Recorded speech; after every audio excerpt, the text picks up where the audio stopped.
Alright guys, the last fish, unless that planer board right there decides it wants to take a dive, or the one that's just dragging behind the boat that looks like it's wrapped up in the motor now after all them twists and turns. What's up guys, Adam Cook here, Nautical Pride Sport Fishing. Welcome back to another episode. If this is your first time here, we appreciate y'all checking us out. If you've been here before, we appreciate you guys subscribing. Today, we're going to talk a little bit about planer boards. And after thinking about it a little bit more, it's such a wide topic. I'll probably end up doing a playlist just specifically on planer boards at some point. But today, we're just going to cover the basics. We're going to be dragging gizzard shad across these shallow water flats to target some wintertime blue catfish. As you can see from our sweatshirt, we've had a pretty busy morning. So if you want to learn a little bit more about planer boards and see some big old blue cats, stay tuned. Before we get going, if you could hit that big thumbs up button for us, greatly appreciate it. Let's get it.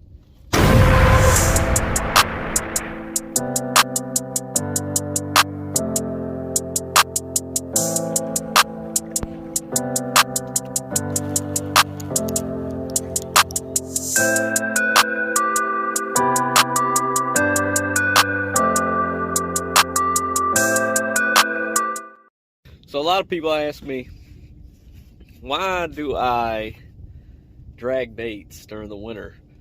Is that my preferred method? XYZ. And the short answer is, I'm just going to do what the fish are going to allow me to do to catch them the most effectively. We have post-frontal conditions, bluebird skies.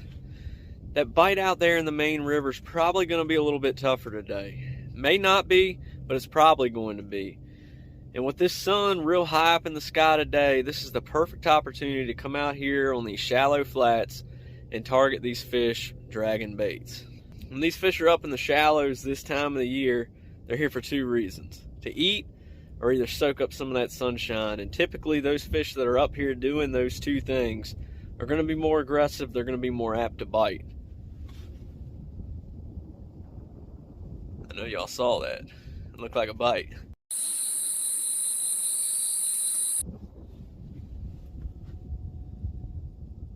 One of these boards right here looks like, I don't know what we got going on. It's definitely acting kind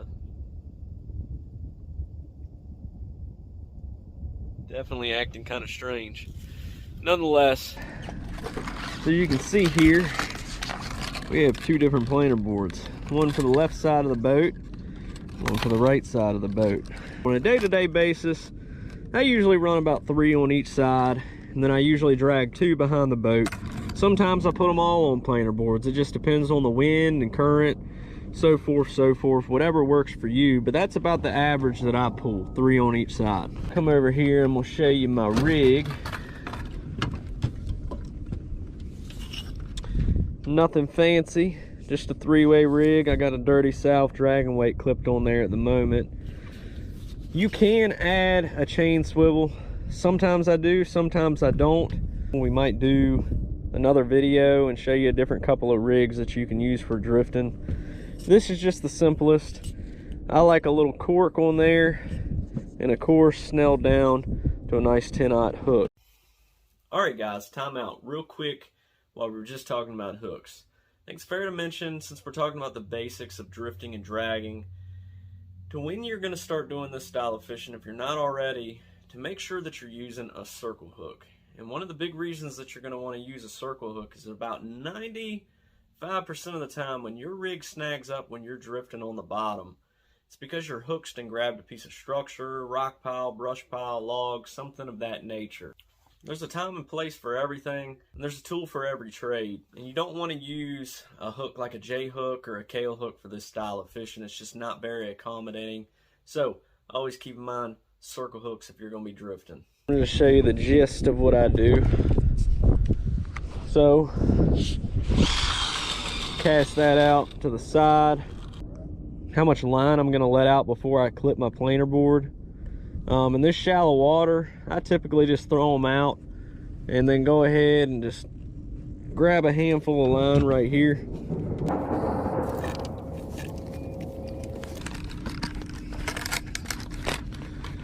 First thing that we're gonna do is throw that line in that safety clip. And what that's gonna do is when you release this clip right here, when you have a fish on, it's not gonna let your planer board go drifting down the river. It's gonna stay connected to your line. Then we're gonna take this up here, snap that in place. I really like these clips a lot better than the pinch ones. Pinch ones, I just haven't had very good success. They always slide back down the line. These do a really good job of locking that line in place and it's staying there. Throw that out just like that. Oh, I didn't even know my trolling motor wasn't on. And I'm just gonna let that thing go on out there, and I'm gonna move to the next side.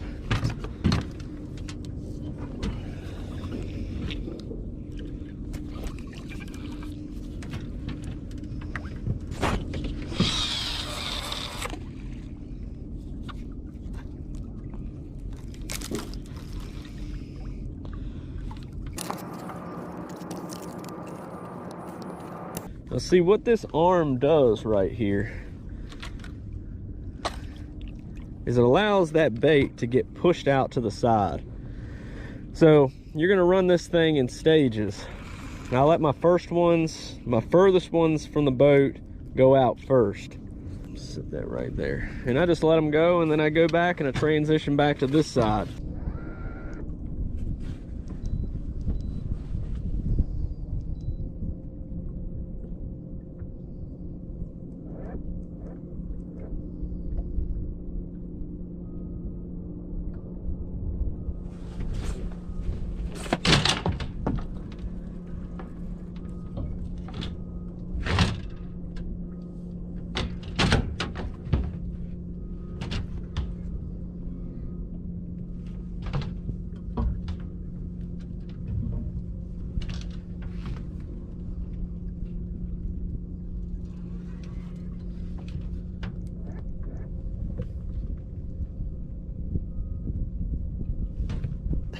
That actually feels like a pretty daggone good fish.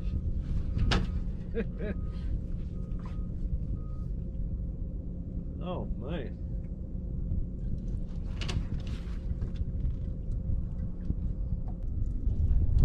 Feels like I can't even move them off the bottom.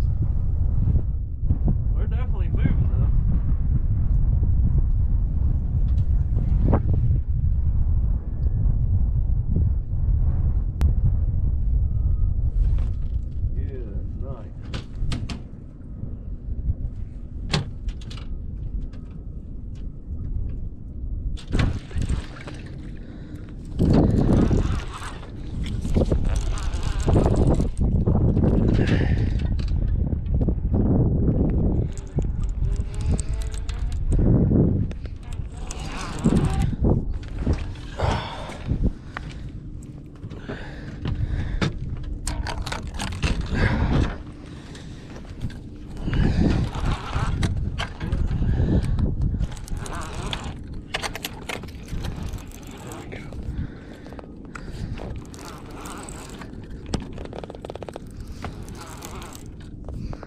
Fish on this one right here too.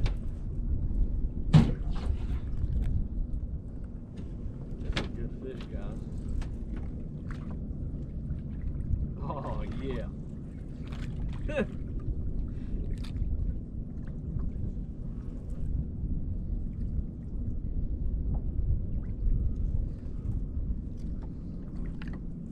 Oh man,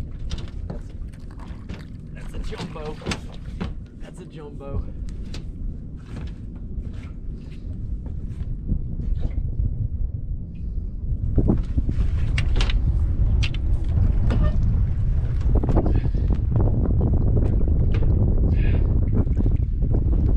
He's got something crazy on his tail.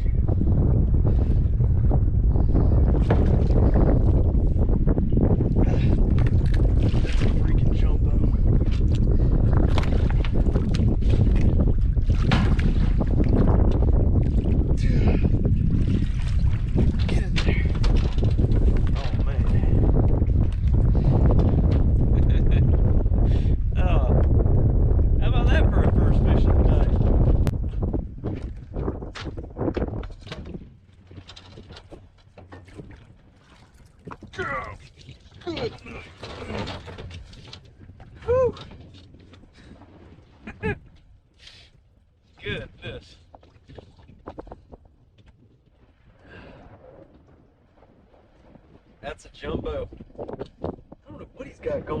his tail.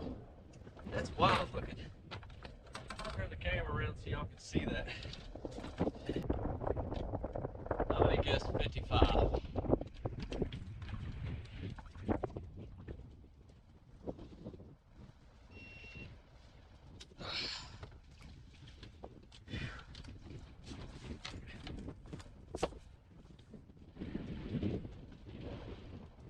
$59.7, 2.5 off for the net.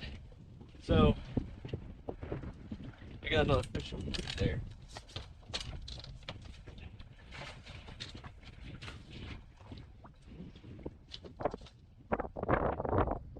It's blowing sideways.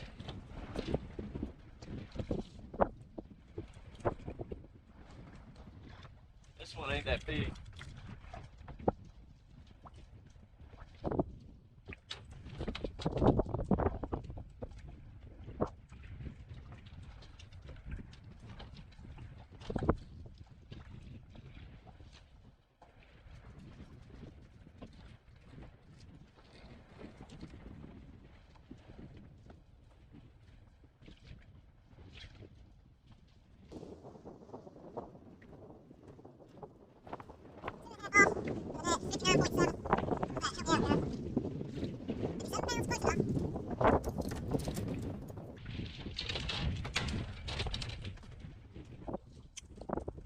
Oh, little skinny fella decided he wanted to join the party.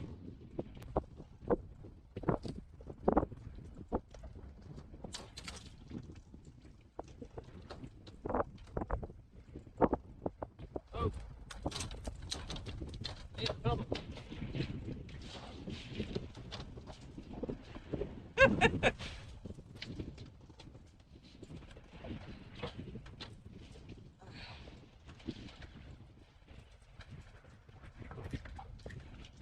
He's not very big either.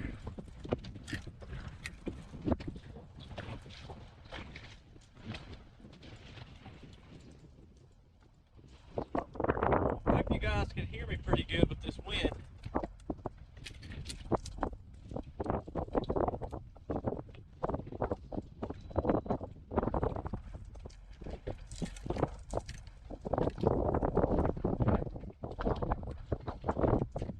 Backwards.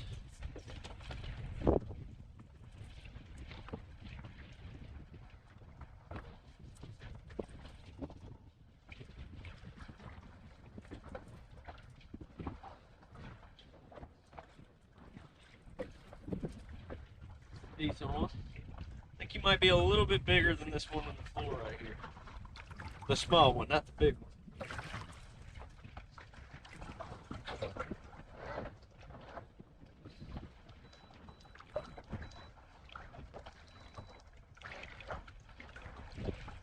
This one might be about 20 pounds.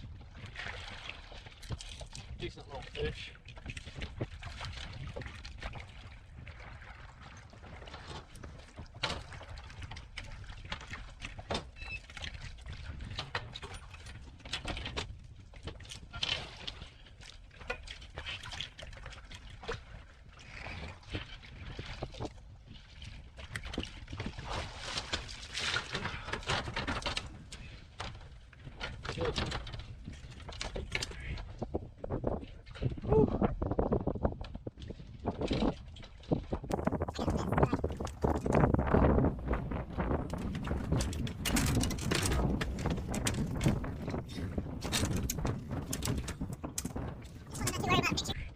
Ah!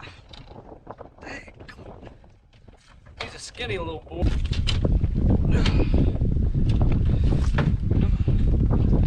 A decent fish. This fish right here is probably about 25 pounds.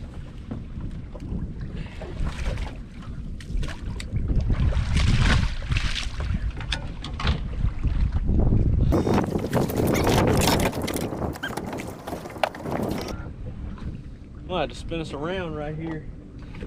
I got that other rod out there. I think there's a fish on that. I ain't positive though.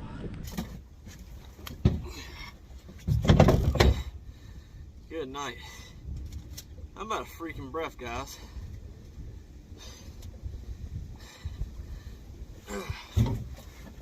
This is a good fish right here.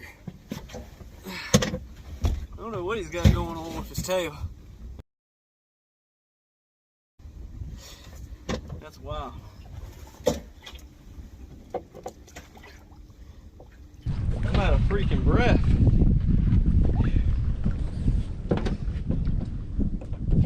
I'm about to lose this other fish. I don't know if it's on there or not. That board's acting pretty strange. Yeah, there's a fish on it. I was wondering. I think he's been on there a little while. I don't think he's very big though. Oh, maybe not. I'm all cattywampus right now. I got lines every which way. I'm not complaining, I'm just saying.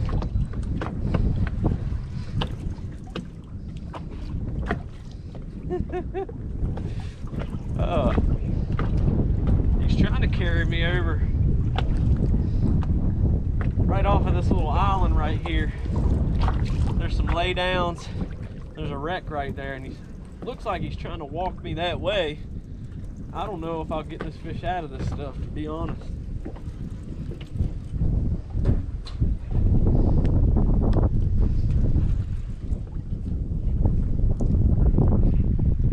Hey, go on.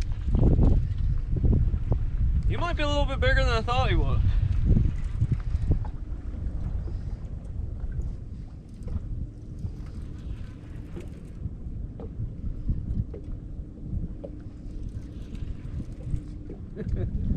Man, I love this. I swear.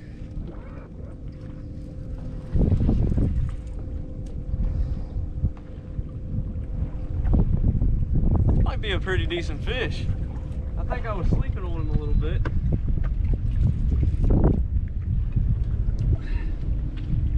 Either that or I'm just wore out. Probably a little bit of both.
Be a pretty good fish, man.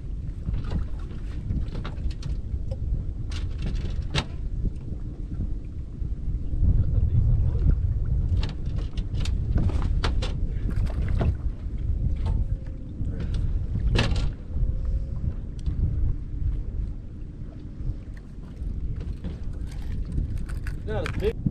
I don't think he just got on there. I think he's been on there a while. Holy smokes. How many fish is that?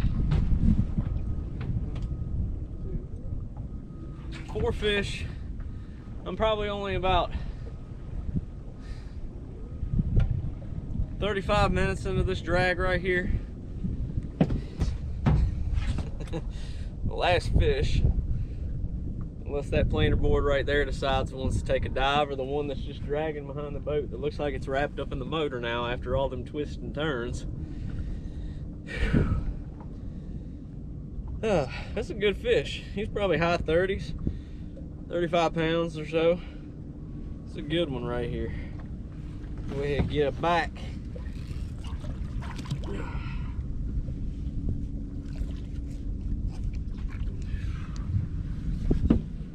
Whew. Well, I guess we can do it again.